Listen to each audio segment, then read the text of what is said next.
History has become horror again, as it has always been, except for these 8 decades of peace, relative peace, in the European Union after World War II.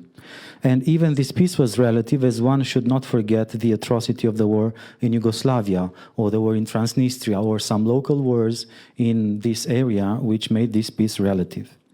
Whenever we tend to have a too high opinion on our human species, we should moderate it with the thought that this is the longest period of relative peace we have ever been able to build in our entire history, 8 decades.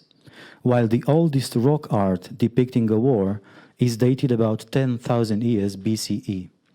12,000 years of war, 80 years of peace. For every year of peace, 150 years of war.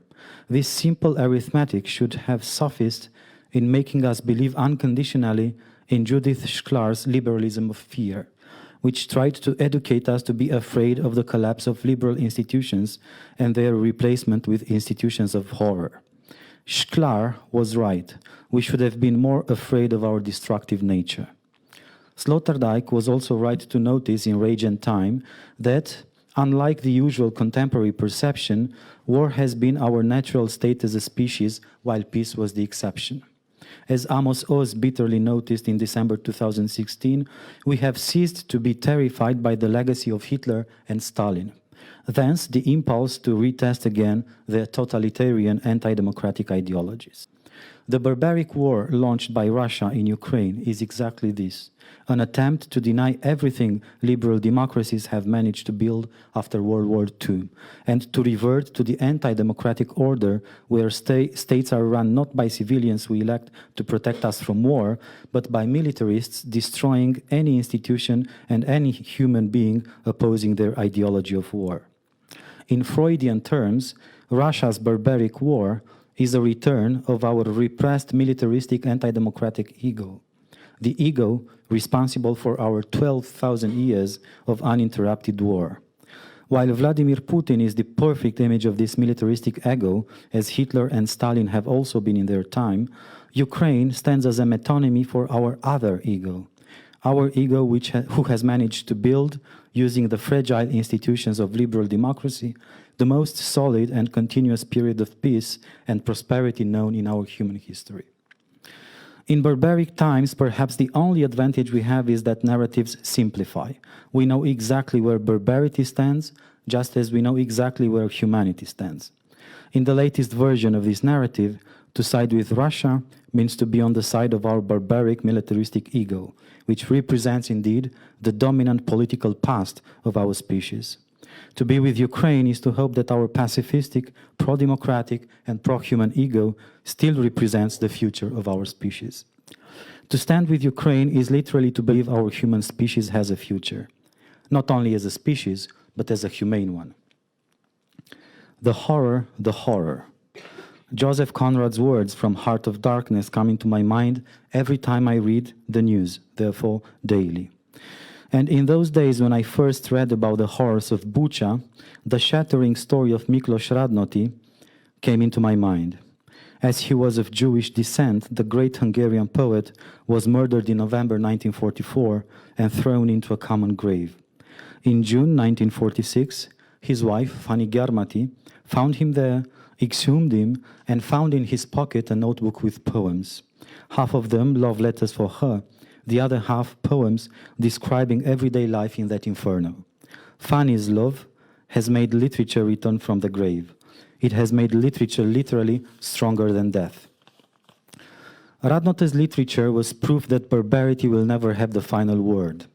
Given enough love, our words will always return from the grave in order to stand witness that our pro-human ego is stronger than the anti-human one, and thus to give meaning to all art's attempts to stand witness that this luminous ego exists, that we are not only the species which creates common graves, but also the species which creates beauty and kindness. Radnoti's story also came into my mind when I found out about the assassination of the Ukrainian writers Volodymyr Vakulenko by the Russian troops sometime between March and May 2022 in a village near Izium. Vakulenko told his father he was keeping a diary of those infernal times, which he will bury in the garden if he feels his life is in danger. After Vakulenko was murdered and the village was recaptured by the Ukrainian forces, Vakulenko's father and the writer Victoria Amelina, a recipient of the Joseph Conrad Literary Award and finalist of the European Prize for Literature, dug the garden, found the diary, and published it. It is exactly the same story: literature returning from the grave and not allowing barbarity to have the final word. Beauty standing witness that, given enough love, our species still has a chance. 1 year afterwards, in July 2023, Victoria Amelina was killed by a Russian bomb while she was in a pizza house in Kramatorsk with fellow writers and journalists. She was 37 years old. Her extraordinary work is again proof that barbarity will never have the final word. In January 2024, the Ukrainian poet Maxim Krivtsov was killed 2 days after he posted on Facebook his last poem, in which he presciently wrote about his own death. He was 34. His extraordinary poems are again the proof that our humanity has a future. In the early months of 1940, less than half a year after the beginning of World War II, when another fundamental narrative of humanity versus barbarity was taking place, Walter Benjamin wrote, "There is no document of civilization which is not at the same time a document of barbarism." For me, one of the fundamental consequences of Benjamin's dictum regards our functions as artists. It is maybe our fundamental task to not allow the documents of barbarism to define us and to turn them into documents of civilization, to stand witness for our humanity, to show that we and our fellow humans can even be killed, but our humanity cannot be destroyed. It's a difficult task and a risky one for too many reasons. But there are some luminous examples in how it can be achieved. I think, for example, of Benjamin Britten using 8 of Wilfred Owen's extraordinary poems about war in his no less extraordinary War Requiem, 1962. Owen was killed in action at the end of World War I, exactly 1 week before the armistice. He was 25, and according to Harold Bloom, one of the greatest poets of English language in the 20th century. Almost half a century afterwards, Benjamin Britten used Owen's art in order to sustain his own, while composing the War Requiem for the victims of the 2 world wars. Owen's death, as well as the deaths of other tens of millions, were documents of barbarism.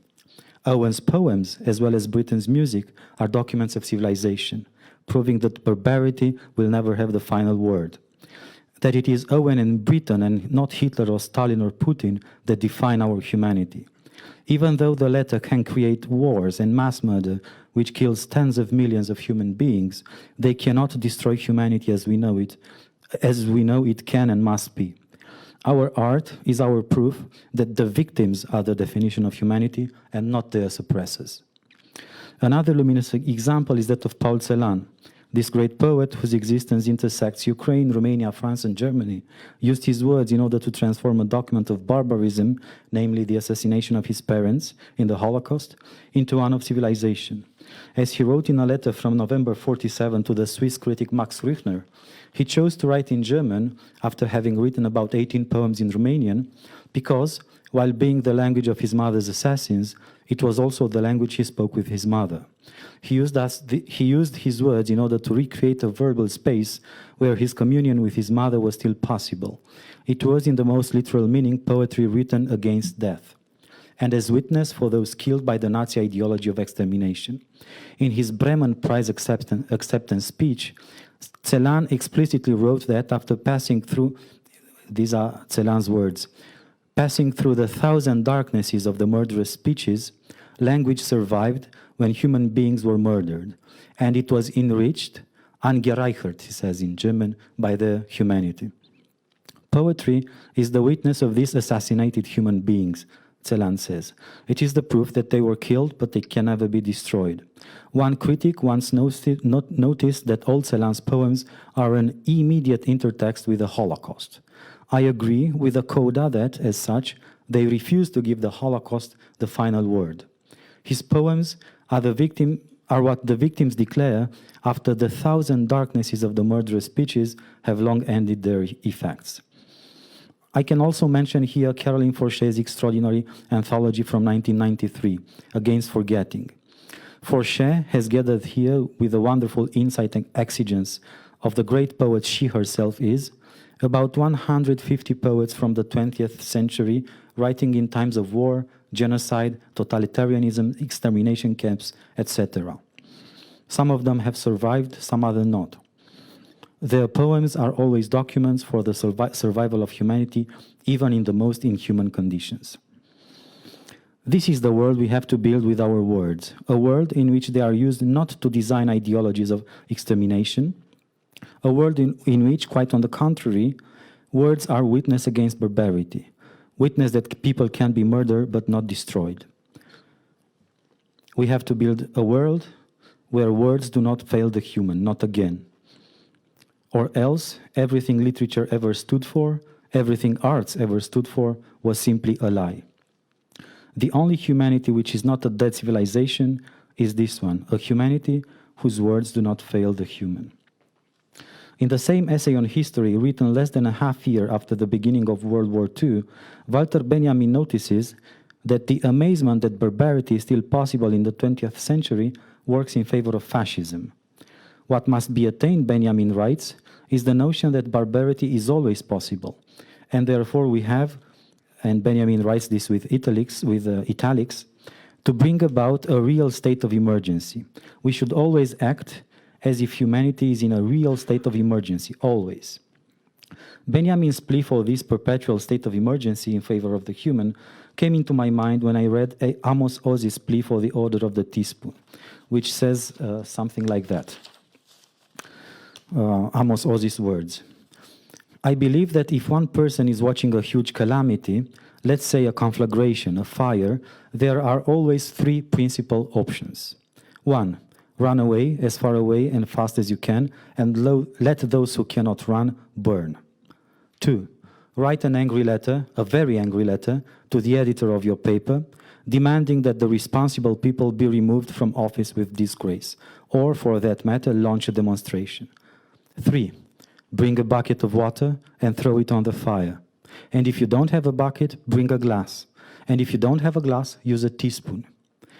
Everyone has a teaspoon. And yes, I know a teaspoon is little and the fire is huge, but there are millions of us and each one of us has a teaspoon. Now, I would like to establish the order of the teaspoon. People who share my attitude, not the runaway attitude or the letter attitude, but the teaspoon attitude, I would like them to walk around wearing a little teaspoon on the lapel of their jackets, so that we know that we are in the same movement, in the same brotherhood, in the same order, the order of the teaspoon. And this is where Amos Oz's words end. I have met people wearing that small teaspoons at their lapels, showing thus that they belong to a human community which no historic catastrophe could shatter. There is a continuity and therefore a truth of human values which no barbarism could destroy. And there is no barbaric fire which our tiny humanistic teaspoons cannot extinguish. Art is a good collection of such used teaspoons. They are already old, but they have served their duty well and will continue to serve it. Before ending this manifesto for a humanity whose words do not fail the human, let me say a few words about the contemporary rage against Russian culture, which resemble the rage against German culture after World War II. The file Russian culture versus Russian barbarism reproduces the file German culture versus German barbarism, which dominated in the 1950s European discussions about the function of art. Then and now, the question is the same. Since culture does not prevent barbarism, what good is culture? Since German music and German philosophy and the German literature, all superlative, could not make the German people humane enough not to produce Nazism, what good is each of them? What good is a culture which does not make us more human? The revolt contained in this question is what made Adorno bitterly conclude in 1951 that writing poetry after Auschwitz was barbaric. And it is the same revolt that made George Steiner claim in an article published as late as 1960 that, George Steiner's words, German language was not innocent of the horrors of Nazism, and Hitler found in it the latent hysteria he needed in order to craft his ideology of extermination. There is a similar contemporary rage against Russian culture. Just as Adorno denied the moral right of poetry after Auschwitz, for any Ukrainian, the moral right of Russian literature ceases after Bucha and Mariupol. Just as for Steiner, German language was Hitler's accomplice, Russian literature is, in the eyes of any Ukrainian, Putin's accomplice. And what one can indeed easily detect diachronically across the entire history of Russian literature, a strong pan-Russian, anti-European, anti-democratic vein.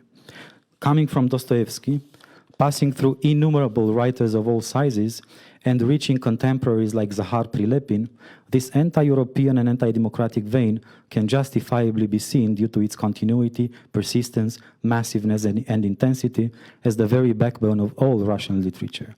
It makes immediately understandable the visceral rejection of Russian literature by Ukrainians, just as, in its time, it was immediately understandable the rejection in corpore of German culture after Nazism. As both Adorno and Steiner were influential and authoritative, their opinion quickly became the general opinion. Those who were hurt by it and felt it was unfair were, not surprisingly, poets themselves. Paul Celan felt hurt. He had already written an impressive body of his Holocaust poems in 1951 when Adorno had issued his statement. To desfășurat was written in 1945. As we have seen before, his poetry written in German created a verbal community with his mother. And now he felt that Adorno's moral interdiction on poetry was depriving him of the last possibility to reconnect with the dear persons Nazism has brutally taken from him. Czesław Miłosz was also hurt. He had written some extraordinary poems about the Polish Holocaust, such as Campo dei Fiori, written in the Easter days of 1943. It took almost 2 decades for Adorno to admit he was not entirely right. In his last book, Negative Dialectics, he acknowledges that after reading Celan, he understood, and these are his words, poetry is our inalienable right to scream under torture. Therefore, to write poetry witnessing in favor of the victim in the language of assassins is to defeat assassins. It would be an injustice not to see that Russian literature also displays a pro-European humanist tradition. Thinner, much thinner than the anti-democratic one, it is in no way negligible, as it spans 2 centuries and some major authors, starting with Chekhov and Turgenev, continuing with Akhmatova and Mandelstam, and Pasternak and Tsvetaeva, and reaching today to Ludmila Ulitskaya and Mikhail Shishkin. They all explicitly felt part of the European culture. Some of them even identified more as European than as Russians. Turgenev, for example, in his final quarrel with Dostoevsky, when the author of The Possessed accused him of betraying Russia with his philo-Europeanism, replied bluntly, "But I am not a Russian, I am German." The scene is reproduced at length in Orlando Figes' The Europeans. Chekhov is one of the major humanist artists worldwide. Mandelstam and Akhmatova are among the most freedom-loving poets of the entire 20th century. They were mercilessly crushed by the communist regime exactly because of that. This is a humanist vein which Europe will also want to recover 2 decades from now. It took Adorno almost 20 years to say that he had to tone down his harsh statements. There is an art which serves and justifies the barbarity of the tyrants, and there is another art which gives the victims their voice. The voice necessary to scream under torture, the voice necessary to bear witness. It is only this last voice which is indeed the voice of art, and it is precisely this voice which stands proof that no barbarism can definitely destroy the human. If Germany re-became one of the major European hearts, this was possible because it admitted his tragic barbaric error and had the political and social will to develop a guilty conscience. It was, and still is, an educational program of unprecedented amplitude. After 1945, Germany had a future because of this moral admission of its guilty past. If Russia wants to have a future after losing the war with Ukraine, it will have to undergo a similar moral process of admitting and repenting its tragic barbaric error. Unfortunately for Russia, I do not see any political and social will on its side to develop this moral reaction. Bluntly said, because of its importance to deal with its guilty past, Russia will have no future. As for Ukraine, we all see and admire its extraordinary spirit born from a moral reaction in front of barbarism. President Zelensky's extraordinary words, "I need ammunition, not a ride," uttered in front of highly probable death, were the beginning of this massive moral reaction which catalyzed the formidable Ukrainian present and future. Which means that Russian barbarism has not managed to destroy Ukraine. Russian barbarism has destroyed Russia more than anything else. As for Ukrainian writers, they have done exactly what real artists do when history becomes horror. They have given voice to those who needed it in order to scream against barbarism. They have used their words as witness against atrocity. They have not allowed barbarity to have the final word. So that Vakulenko and Amelina and Krivtsov will define us as human species and not Putin and his barbaric acolytes. If we want a future for our art and for our humanity, we should take their example and write from this perpetual state of emergency for the human, and serve literature as members of the Order of the Teaspoon, and build a humanity whose words will not fail the human anymore. If we do so, literature will reach us, even if it has to pass through common graves, as it has already done. But hopefully, it will never have to do it again. It all depends on us and on our teaspoons. Thank you.